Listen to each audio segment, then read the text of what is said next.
Alright, this is almost completely off the cuff. I've just spent a couple hours on YouTube reading some different comments, posted to some videos, checking out some videos. I went to see Amazing Atheist for the first time, maybe the last time. We'll see. 2 videos, didn't give much of a chance, but I don't know. We'll see. Back to Brett Keane. Well, I'm going to make a video just paying him some big compliments, even though we probably agree on just about squat. I've grown to admire the guy. I've been checking him out since I got on YouTube a month ago or so. I'm going to title this Ignorance versus Arrogance, because I was already wanting to explain why I think I can bring something of value, something entertaining to some of the dialogues that are going on out there between people, or videos coming from people that I think are obviously smarter than me, but they're definitely more educated than I am. And I've had to deal with that all my life. I'm a high school dropout who went to college to drop out to go start businesses. That's pretty much where it's at. And so I initially started just with the idea that an ignorant person can still bring plenty to a high-level conversation. In fact, I think it can be a benefit to anyone who is ignorant on the subject, because ignorance and intelligence are so completely different. Maybe somebody who chooses to remain ignorant, you could question their intelligence, but that's not what I'm talking about at all.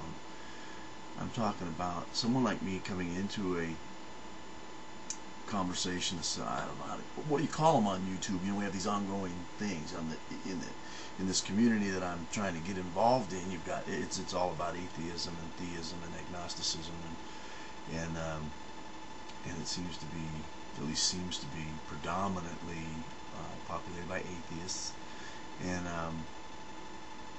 so what do you call the ongoing topics, whatever they are? I'm trying to follow Azranok, call him Az, and Greg, and these guys are they're like the logic masters, you know what I mean?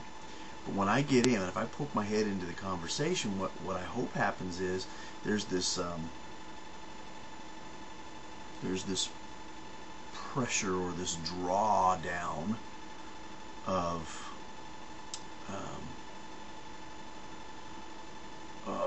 what am I trying to say?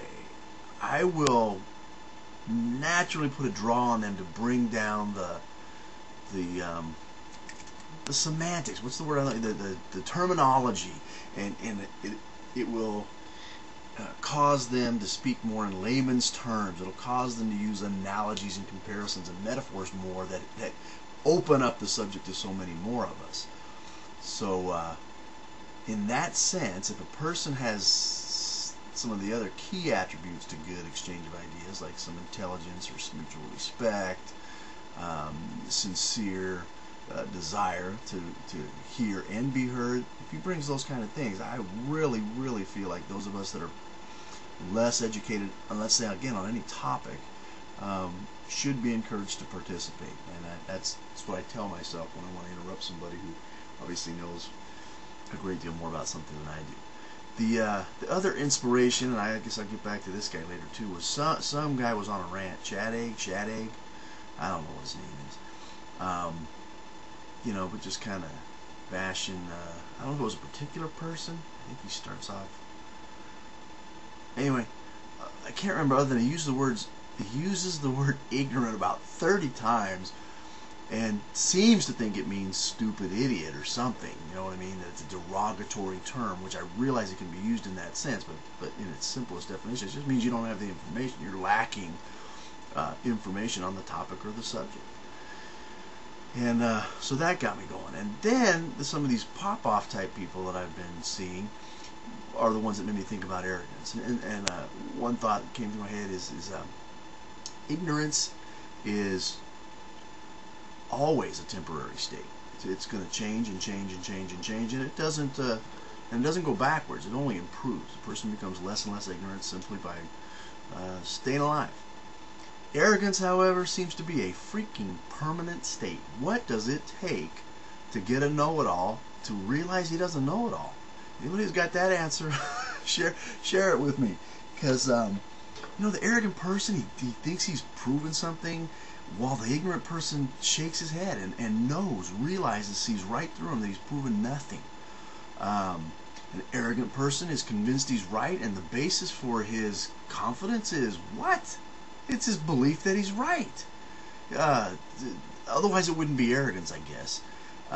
Is there justifiable arrogance? I think whenever I feel it's justifiable, I call it confidence. A well-educated person who's been introspective about his own thoughts and ideas, and he goes out and he's irritated by an ignorant person who can't seem to grasp the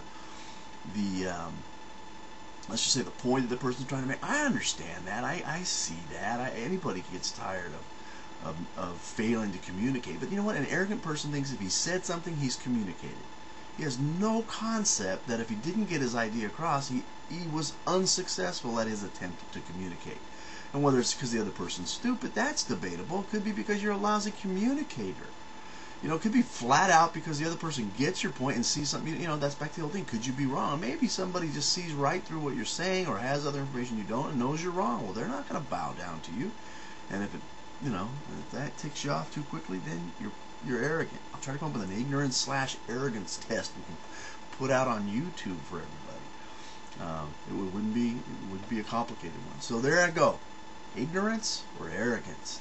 Let the ignorant participate and let the arrogant, let their desktop computers blow up. Bye.